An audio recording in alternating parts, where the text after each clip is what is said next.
Hey, everybody. Hey, look, I have someone here with me, like live in person. I'm so excited.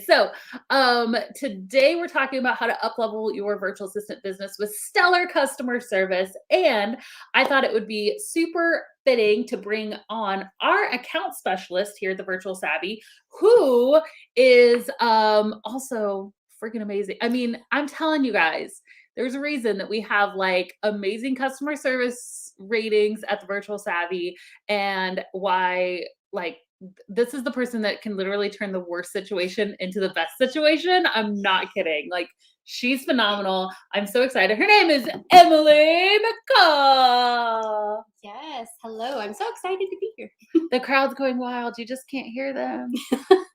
We were like, we're doing this live stream together. We were like, or do we look at each other? Do we look at we'll look at the camera, but it's kind of weird to have a conversation with somebody just looking at the camera. But Emily lives here in Springfield, Missouri with me.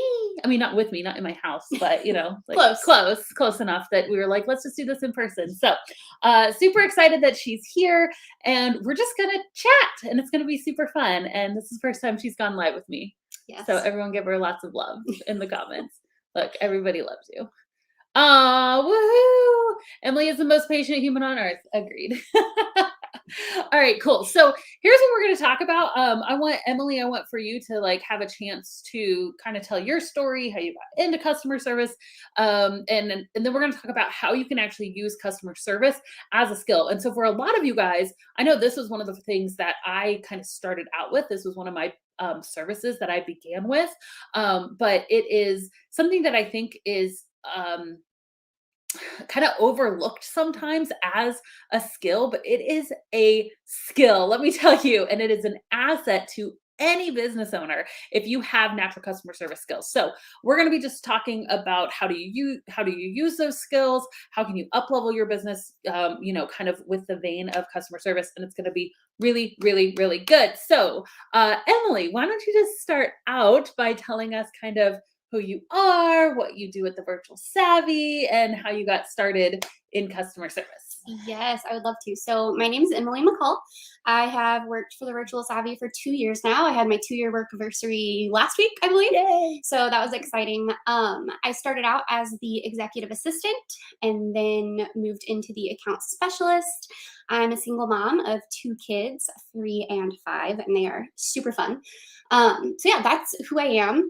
How I got into customer service. So my degree is actually in advertising and public relations. So I've always loved like the people things, the relationships, behind the scenes, the psychology of it, how all of that works. So it's kind of just been always something I naturally gravitated towards. And then it all lined up and fell into the position, and here I am. Yeah, so Emily came on 2 years ago, and we just started out with just like some simple like, hey, here's some like admin tasks that you could help us out with. And it's crazy how quickly her position grew, because honestly, she just did amazing work. And I think that that's part of the element. We're talking about amazing customer service. I think we could dive into this more, but I think that that customer service skill is something that definitely you can use for your clients. Obviously, if you're answering emails or doing, like Instagram DMs or whatever it may be, there's a lot of different areas which we can talk about. But also like that skill, I believe, is transferable. That's just going to help your clients out. Like, I think that that's something that if you are naturally somebody that is good at customer service, then normally I feel like you're also just kind of that caretaker personality, which I know Emily is for sure. And so I think that that bodes well for just being great with your clients, which is one of the reasons why Emily joined the team, is like, hey, here's just like a couple tasks you do a week. And then we're like, bam, full-time employee, bam, here's like all this responsibility. So really cool how that evolved for sure. Okay, so let's just talk a little bit about offering or kind of what your favorite part is about customer service in general. Like, why do you like customer service, and like why is this something that you're naturally bent toward? Yes, customer service. So first things first, customer service is usually one of those things you love or you hate. Yeah. And it's very important to find that out before you try to offer it as a service, because the last thing we want you to do is get into things that you don't actually enjoy. But my favorite thing about customer service, as I kind of mentioned before, is the relationship aspect. Here at the Virtual Savvy, we really, really get behind the concept of telling our customers and our students stories. And it's not just like the dollar sign behind it, but it's who they are, it's why they are who they are, why they do the things they do, and what they really want for their lives. So I personally really enjoy that, being able to kind of help be that stepping stone and helping them reach their goals and unfold their story and help them be the best version of themselves. Um, so I think that's really fun. But Yeah. Well, and I think too, I think it's funny that you're like, there's some people that like find out if you like it or not. Cause sometimes if you're good at it, like if I feel like if you're good at it, you tend to like it a little more than if you're not good at it. Maybe not. Maybe there's people who are good at it, but don't like it. But sometimes it's just not your thing, and that's okay. There may or may not be people on our team that we told maybe you should just stay out of the inbox because maybe this isn't the best use of your time and energy. And that's okay, honestly, because those people have skills elsewhere. And so it's totally fine. So I know, let me just bring up Enneagram because you are an Enneagram too. I am. Surprise, I'm surprise. a hard two. Yes, yes, she's all two. It's like I'm all seven. She is all two.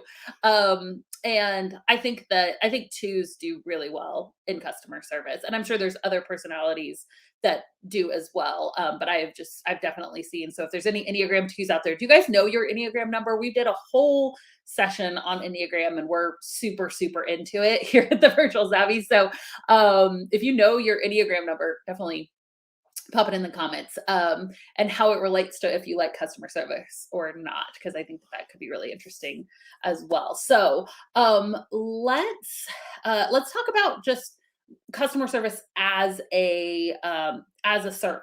Yep. So I guess what are some of if you are naturally bent or if you enjoy customer service, then what are some of the services that you can offer as a virtual assistant or freelancer that really, goes in line with those skills? Yeah, so I think probably the most recognizable one is going to be inbox management on some level. That could be legitimately just organizing the inbox and filtering and getting things where they need to go. That's kind of doing customer service more for your clients as opposed to their actual customers. But we also use Help Scout. And so Help Scout is a tool that can filter your emails through. You can have different inboxes, you can assign them to team members and things like that. So Help Scout is something that I really enjoy. There are a lot of people that do not enjoy it. I actually kind of look forward to it and almost get a little like territorial with her. It's like, I have been like building a relationship with this person for a long time. Please do not go in and respond to this email. This is my baby. That's amazing. Yes. So definitely responding to emails, fielding customer inquiries. But it can also be like really widespread. Community management falls into customer service. Oh my gosh, really almost anything that can be forward facing can fall into customer service. Yeah. So that's what's really cool is if you enjoy the customer service aspect, you can almost apply it to any area of virtual assistance. Yeah, I totally agree. So, yeah, like you were saying, customer service emails. And I think what's cool too is that, let's say that somebody doesn't have a ton of emails coming in yet. Your packages could be, okay, I can provide customer service on multiple platforms. So I can, we can do inbox management, but I can also manage like your social inbox, or I could also, if you do chats or appointment setting calls or whatever, I mean, there's a lot of different areas that can overflow. And one of the things that Emily does really well also is like she will create templates of potential scenarios or scenarios we've seen in the past. So that's another, I think, great up level service is not just I'll answer the emails that come in, but like let me also come up with templates to help quickly answer some of like the most common questions. And I think it helps you to really gather information of like what questions are coming in, and also to really take the time to craft messages that are going to respond to people's questions the right way. I mean, it's amazing when you can answer somebody's question in a way that's so thorough that it like blows them away, right? I mean, Mhm. those are the kinds of things that I think are really going to impress clients. And so it's kind of off script, but like, what are some things that you have done to really, I guess, put that extra touch into customer service that I know there's a couple of different like tools that we use and stuff. Loom. Yeah. So one of my favorite things to do is Loom. Um, and I've gotten really good feedback from it from our customers, so that's good. It's always good when you're validated that what Yeah. you're doing is like, okay, they actually like this. It's not over the top because there's that fine line in customer Yeah. service. But yes, so like for example, if we get a student or a prospective student emailing in curious about the courses we offer or wanting to know about like their payment history, their balance, things like that. It's a really easy way to connect because as I said, really customer service, the foundation is that relationship building.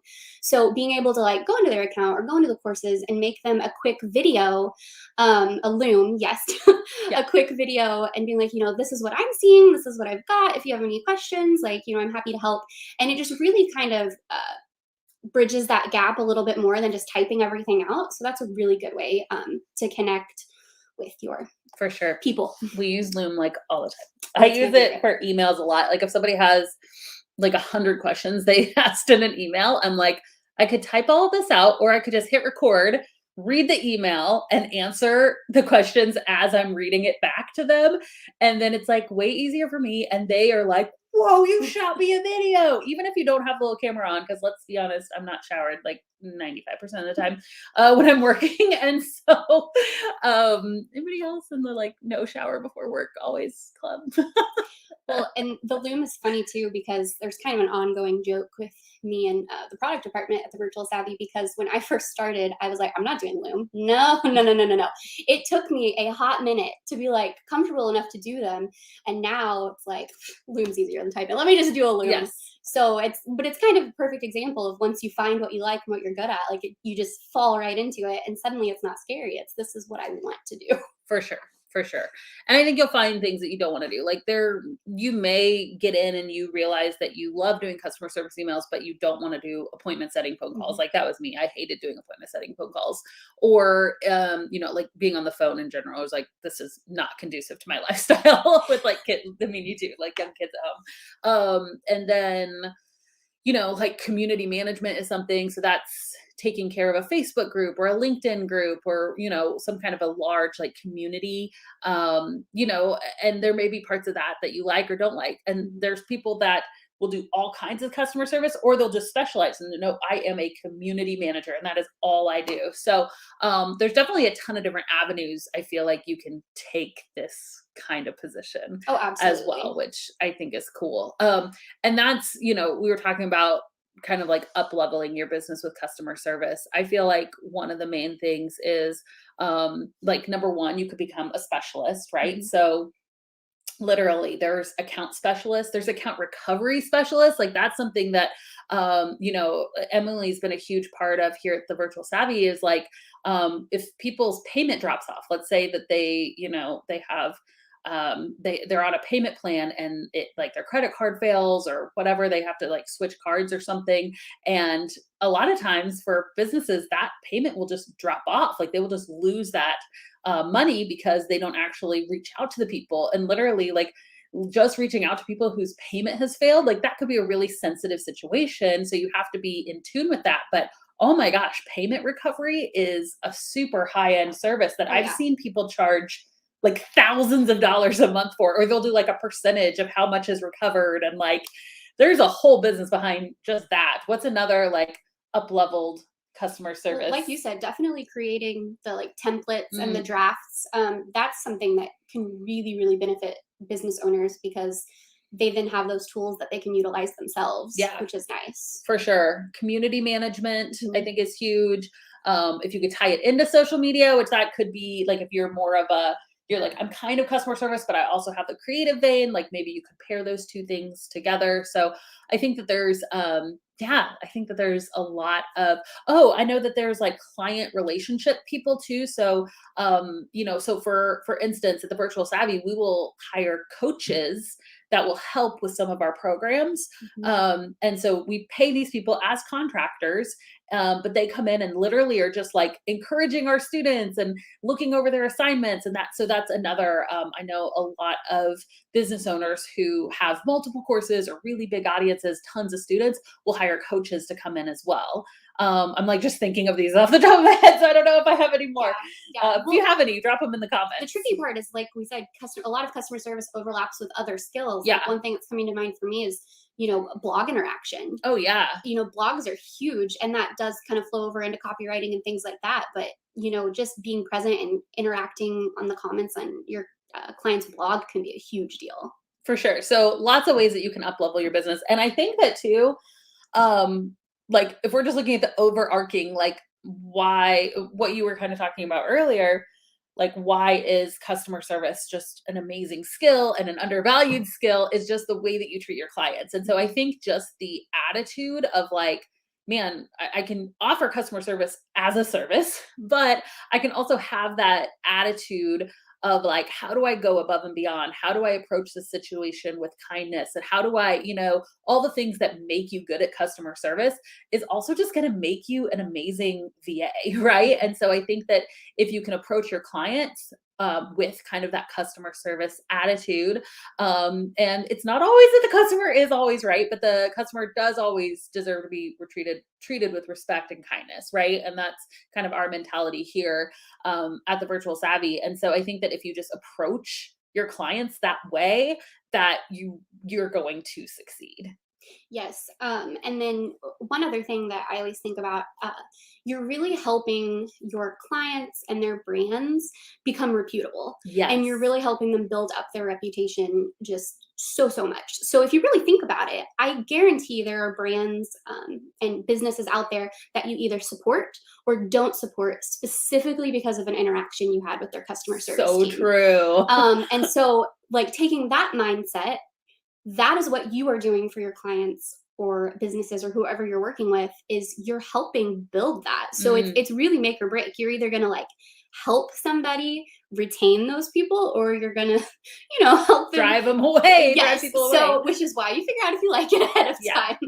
time. But so that's a really big deal as a business owner, and anything like that is finding those people that can help you become reputable and have that return on investment and customers coming back. That's so good. I mean, honestly, I think like you probably are like thinking of brands right now that you've had terrible customer service, and it's like it might have been not been the founder, or the founder or the business owner might be a perfectly nice person, but Yep. because you interacted with somebody that was like horrid, you like don't like that brand anymore. So, and I love that. Like we could talk forever about like positioning and stuff, but if you are, customer service, you're not positioning yourself as a hey, I can answer emails, like that's great, but like what is the pain point? And the pain point, I think a lot of time, is I want somebody who's going to care about my clients, care about my customers as much as I do. And so that's what you're selling, like that's the pain point that they have, is they don't feel like somebody else can treat their clients the way that they can. If you can come in and show, yes, I can, and potentially even do it better, like you don't have to say that, but really like dive in and just take care of people. I think that'll go a long way. So good Yes. note. Okay, so let's and I know we're getting some questions in the comments too. We will jump to the questions at the very end. If you guys have questions about this topic, about customer service, offering it as a skill, any of that, go ahead and drop your questions below. And I know my team is in the comments as well. So let's just go like what are some of your top tips for providing that great customer service? Because some of us aren't great at it. And that's okay. Some of you guys you may read these and be like, well, that comes natural. That's because it's natural to you. But for those of us who aren't, like, we still are probably going to have to deal in some respect in a customer service capacity, just because you're dealing with clients or potential clients. And so let's just go through some of your tips for like what makes you like a good customer service person. Oh, I would love to. Okay, so first is make sure you are listening. In my opinion, there's a big difference between replying and responding. Mm. Kind of speaking from the email perspective, because that's what I spend a lot of my time doing. But you can reply to anything. you can shoot a quick reply, you can kind of skim through the lines. But when you're actually responding, you're taking the time to read through that email, you're identifying what it is they're actually saying or actually asking, and you're meeting them where they are. So that's really, really important, being to listen, That's actually good. read, they're not speaking to you, but whatever. The It second, oh, Oh, is yes. there anything that helps you do that? Like, I mean, I'm just thinking about myself. Like, I feel like I just listen and read everything, like, super quick. So is it just, like, slowing down? Like, I'm a 2x person. I listen to all my podcasts and audiobooks, 2x, go, go, go, go, go, which makes me miss things sometimes. So is it just, like, slowing down or any other, like, tips for how you do that? I think at first it might be slowing down. Once you kind of get on top of it, like I'm able to do it pretty fast. Yeah. But there's a lot of keywords that you could look for. Um, like for example, I do deal with a lot of like payment recovery and account things as the account specialist. So it's seeing the difference between I don't want this anymore and I'm really struggling right Yeah. now. And the difference between I want you to spoon feed me how to do this and I'm really trying to do this and it's just not clicking. Yeah. And so really just kind of getting the vibe for the email. Um, That's or good. for what they're saying. Sometimes it just really takes being a little more introspective, which I think you can learn over time. And then it does become natural where you can do it super quickly and you can identify, like, okay, Mhm. this person kind of just wants me to give them all the info versus this person really just needs an encouragement or a Yeah. boost. That's so good. It's so good. All right. So what Yes. else? Okay, keeping your turnaround. So, what is your turnaround? This is whatever you put out as a customer service specialist on how quickly you're going to get back to somebody. So, we actually just changed our turnaround here at the Virtual Savvy. So now, if you email into us, it's 2 business days. Previously, it was 24 hours. It's going to be whatever is best for your client. Best for their business, but you want to make sure you stick to that because not only is that still building that reputation of like, okay, they stick to what they say they're going to do, and of course, always try to beat it. It sometimes becomes a Yeah. game for me. Like, okay, I'm gonna see how like quickly I can get all these done. But just making sure you stick to that and you build that trust, because trust is huge. Yeah. With, I mean, any business, but especially in customer service. Yeah. Oh, that's so good. And our methodology is always like under promise, over deliver. So Mhm. like you were saying, and that's one of the reasons at the Virtual Savvy we just switched. Like we've always done 24 hour, 24 hour, 24 hour. And if you go and look at our response times, most of them are still 24 hours or less. Like it's not like we're whatever, but we switched to a 4-day work week recently and we were like, well, this makes the most sense with that extra time. That way we're not really like overloading our customer service people, aka Emily and everybody over on the product team. So that was a switch that we made that we were like, okay, we're still going to serve our clients really, really well, but this also, we're all into serving our employees really, really well too. So I think there's a balance there. So I think it's just deciding, with your client, what is it going to be, and just kind of keeping that like under promise, over deliver. So yeah, good, good, good. Okay, so don't reply, respond. Keep your turnaround time. What else? This one is arguably the most important. Always, always, always be kind. As a customer service specialist, without a doubt, It's one of yep, our core values. yep, yes, We it respect all is. people at all times. Without a doubt, you are going to interact with people that are going to push your limits. They're going to push your kindness, but you need to make sure that you always keep that. Not only does it continue to build that reputation and that trust, but it's just the right thing to do. Yeah. Be kind. Remember that you're only getting a small portion of what's going on in this person's life or Mhm. why they're emailing in or why they might be frustrated. Chances are it's not you that they're upset with Yeah. or that something's going on. There's always these other things, so always be kind. um and yeah, that is Yeah. enough said on that one. No, so good. It's amazing, like the scenarios that can be diffused just with kindness. Like Mhm. we have had some people email and like really, really, I mean, and it doesn't matter. Like you can have the best business ever and your clients can have the best business ever, but there are just people that are just having a bad day or have a bad interaction or frustrated about something. And they're going to come in very strong in their email. Right.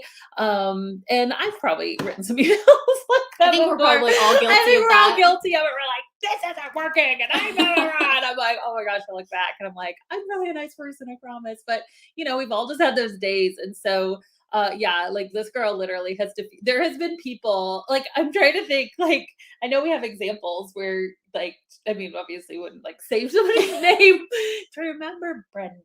No, but like, yeah, people who came in just really, really angry. And then at the end of the day, Emily like diffuses the situation and like, I don't know, gets them to buy something. We're like, well, how did you turn them into like a customer? Like, I don't even understand how you did that. So that's like next level customer service. Yes. Oh, Yolanda, I see your comment. I don't know. I do throw out some per my last emails sometimes. But so I like in emails, this is kind of a funny thing. If you're having a really hard time, um, not necessarily being kind, but I mean, you have to be honest. You know, you Yeah. still have to be honest. And you have to do that kindly. So it can be tricky sometimes. So I like to use the compliment sandwich. So Yes. I say something very kind, and then I kind of tell them what I need to tell them, and then I end it with something really kind. So So good. just making sure you kind of have that balance in there. That's very effective. Yes, I love it. Okay, so be kind. What's next? Yes. Stay consistent. You need to not only be consistent in how you're responding, when you're responding, but what you're saying. You need to make sure that, if you have policies you adhere to, if you have terms and conditions for whatever you do, if really anything that could fall in line with the business you're representing, that you are consistent. Yeah. Again, going back to that trust, you're building that trust, you're building that rapport. But also you're just going to be perceived better. They're not going to think you're just telling them whatever. They're going to see, okay, here's a pattern. They're consistent with what they say, what they do, how they treat people. That's a big one. So, So good. Yeah. And that's, I mean, part of that is too just knowing what your client's policies are. So if, that's one of the things like with policies, you definitely don't want to like guess at. Like if you're newer with a client, if there's a situation that hasn't come up, there's certain things that it's like, hey, I can use my best judgment with this. Like they're asking for a blog and you're like, well, let me find the best blog that I think would be best to send them to, right? About this certain topic. But if it's like, hey, what's your refund policy? Like you don't want to guess on something like that. Just make sure you know your clients' policies, especially. yeah. And kind of as we mentioned a minute ago, also make sure if they have values that you really know those. I can't tell you how many times when it comes to the difficult customers, because they do exist, I find myself just going, we respect all people at all times. These are And just kind of have that on repeat. So make sure you really just know what their company is, who they are, and you just represent that as best you can. So good. All right, last one.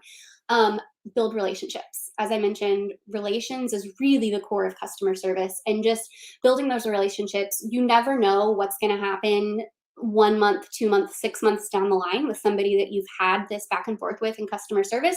You could turn them into a customer, like you had mentioned. It could be somebody that ends up working with your clients. Maybe they have a podcast and you're like, I've had such a great experience with this person. We'd love to bring you on our podcast. Like it can help businesses get exposure. And also just word of mouth is the best advertisement out there. So if you're building those relationships with people, they're going to tell people. Yeah. Yes, we tell people when we don't like like businesses and stuff, but all the time I see people just like shouting from the rooftops when they had a really good experience, and you want to help give that to your customers. That's so good. One of the things that we do, it's like part of our we serve first. One of our core values that we serve first. And so one of the things that we started doing and that Emily's so good at is we call it like surprise and delight. Like it's when I worked at Starbucks, like way back in the day, there was this little surprise and delight button where if somebody came in and it just seemed like they were having a really bad day, you could hit this button and you could like give them free coffee. Like it would like total out whatever. It would zero out their total. And I loved it. It was like one of my favorite parts. I don't know if they still do that. Does anybody know? Like anybody, a former Starbucks employee, know if they still do that? But I thought that was like one of the coolest things. And so that's that kind of surprise and delight mentality is something that we literally look for opportunities. It's like a KPI, like how many surprise and delights did we do? And that could be anything. So like we've had somebody that like, missed out on something because they were sick, and we like not only send them the thing that they missed out on, but we will also like send them soup in the mail, or we've had people go through like some tragedy in their life, so we will send them flowers and things like that. And those are the things that just I don't know. It's one of our favorite things to do, right? That like irrational generosity, which is another one of our core values, but it feels good, but it also, I mean, it turns customers into raving fans, right? Like these are the people that are like, "Oh my gosh, this like who does that?" right? And we kind of want that who does that experience. And so if that's not something that your client does, and it doesn't always have to be something that costs a huge amount of money or even any money, sometimes it can just be like a handwritten card or so. I don't know. Like it can be something really, really small, $5 Starbucks gift card. Like Mhm. it can be something really, really small, but just that over and above attitude just always, I just haven't seen a time in business where that like doesn't do well. So Absolutely. As a customer service specialist, this might seem kind of like extreme, but I really truly believe you are in a position to change lives. You mhm, are in a position to make a difference in people's lives, and that can be as simple as being kind to them. Maybe they don't have people that are kind to them on a regular basis. It might be like Abby said, you're going to be able to do something in their life at a time they really need it, and it's going to really make a difference to them. Or maybe it's the product or service that your client is offering, and you're really just putting them in a position and working with them to where they're going to be able to use that to change their lives. But as a customer service specialist, I really do believe you're in the business of life changing. I think so too. And it seems silly. It's like I'm account recovery. Like that's like I'm helping people's accounts get in good standing. But it's like no, like literally, like we've had like life-changing moments happen and it's all about like looking for those opportunities, I think. So that's so cool. All right, let's talk about then we'll go to a Q&A time because I know we're getting like some good questions in the comments and I definitely want to answer those. But I think this is a question that a lot of us have and that we may not be naturally skilled at, and that is like diffusing those angry people or the tough situations. How do you go about dealing with tough customer service situations? Yeah. So, my number one tip for that, I kind of alluded to earlier, but you really need to have the ability to read between the lines. Because, as I said, they're going to say things that aren't what they mean, it's not Mm, what's actually going on in their lives. So, being able to kind of just read between the lines, see what the problem really is, or see what they're actually wanting. Because a lot of the time, we get defensive. This is our client or our product or our service, and it's really easy to get defensive of that. So, trying to just put yourself in their shoes and again reading between the lines and figuring out, okay, they say this, but this is what they're actually saying. mm, So being able to do that and then saying it delicately, responding delicately and not full force. I also think it's important to know when to bring in help.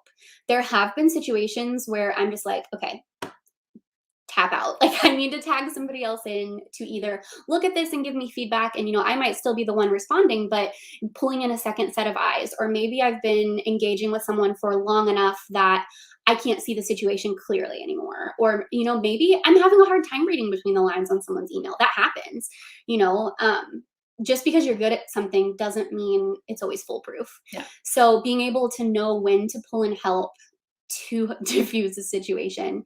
And then really it goes back to kindness. Yeah. Like Abby said, kindness can diffuse just about anything. If all else fails, be kind. And sometimes it's okay to tell somebody, I'm sorry that that's your experience. We really wish it wasn't. If there's something I can do to help, let me know. But that's all I got. Sometimes it's okay to say that. You don't always have to solve their problem, but you do Mm, always have to be kind. You do always have to do your best. But that sometimes you just can't make people happy. yeah. And that's something that I struggled That's with being hard. okay with. Yes.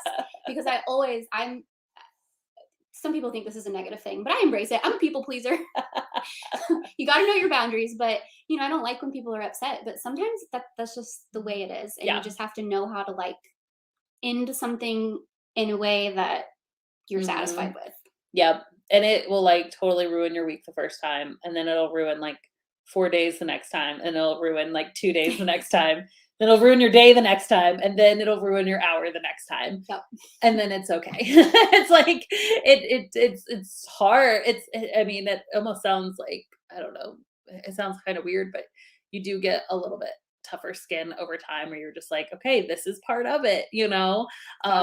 But it's never easy, especially because I feel like a lot of people who do customer service and do it really well are like the more like tender-hearted people where it's Oh, like I'm so sensitive. I am. I can play it off pretty, but it's also funny because I've found that in my personal life, I'm so sensitive. I'm so sensitive. Like I overthink and I get upset.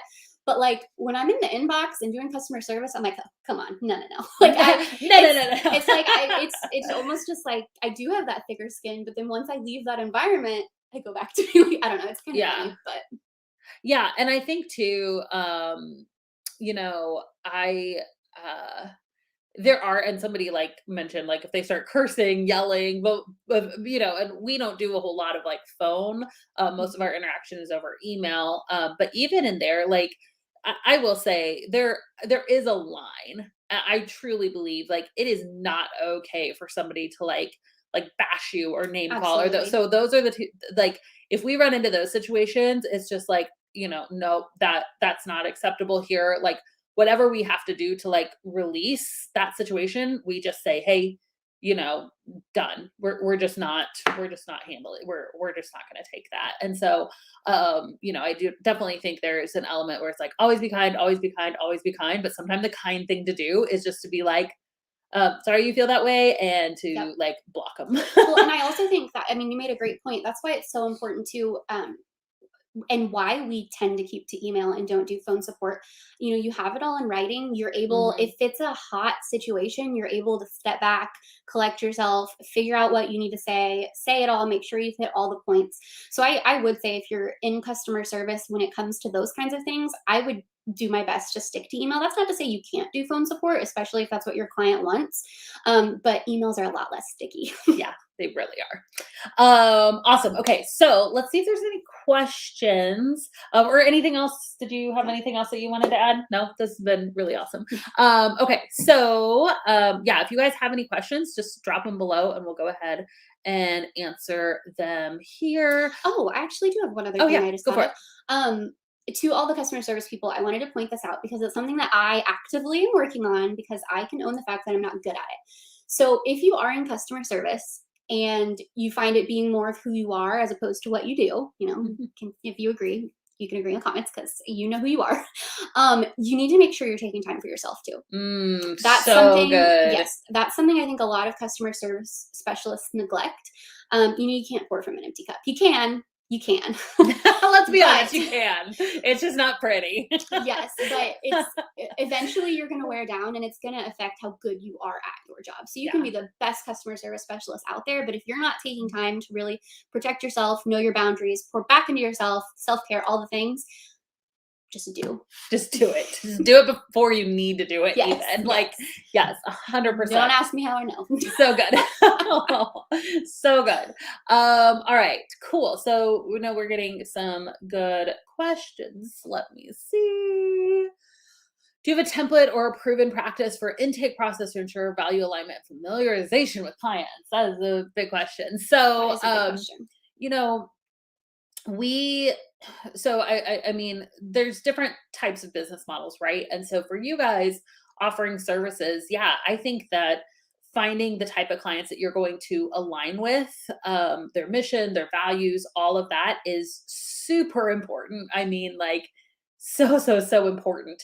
And so a lot of that can be done just in that discovery call Mm, process. And so you know, we have kind of a template that we teach our students to follow, but a lot of it is in kind of asking those good questions, coming up with you know, what are your mission and your values, and really seeing, you know, in that first month or so, is this something that they just say, or is it something that they're living by? So a lot of times you can tell that on their social media, on their website, and through a discovery call. Sometimes it may just take a month or so of working together to be like, is this really working out? Which is why, you know, in your contract, definitely have it to where you know, at any point, if it's just not a good fit, that it's okay for you guys, either one of you, to kind of be released from that situation, because nobody wants to be stuck working with somebody that they don't enjoy working with. So and in fact, we believe in it so much, like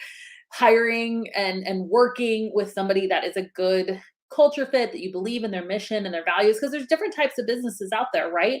And some people are not going to align with the same values that another business may have. And so we're literally building a hiring platform that focuses on kind of that same mission mindedness. So like our mission here at the Virtual Savvy looks very different from another company's mission, and you may resonate better with us, you may resonate better with another company, and we're building an entire platform that really is built on that cultural connection. And so we're really excited for it. It's launching next year. It's almost done with development. So if you're not on the wait list for that, whether you're a freelancer or a client, somebody that hires, or if you're looking to be hired, definitely join the wait list because it's going to be epic. So good. All right, let's see. Oh, I agree. We need a surprise and delight button. Oh, yes. Yes, that's a great idea. T-shirts. Let's see here. Were there any others that I missed? Still watching. There you go, Katie. We got a new merch. Surprise and delight. We need all the merch. Oh, who else thinks that Emily could write a book about customer service? You're too kind. Definitely think that you could. Okay, I may have missed some. Does anybody else have any more questions? Doesn't look like it. So awesome. Well, thank you. Thanks for bringing this 100% conversation. We did. You did. This was awesome. Thank you guys so much again. And if you are kind of newer to this whole virtual assistant realm, maybe this is like one of the first live streams that you've hopped on, definitely check out our virtual assistant checklist and starter kit. It is a free step-by-step checklist. If you're like, I want to offer customer service as a skill and a service, but I have no idea where to get started, this is where you get started. Step-by-step template, super easy to get started with your own virtual assistant business. And yeah, thank you guys so much. I hope that you have an amazing rest of the day. Thank you, Emily, for coming to my house and hanging out with me. And yeah, we will see you guys next time. Bye.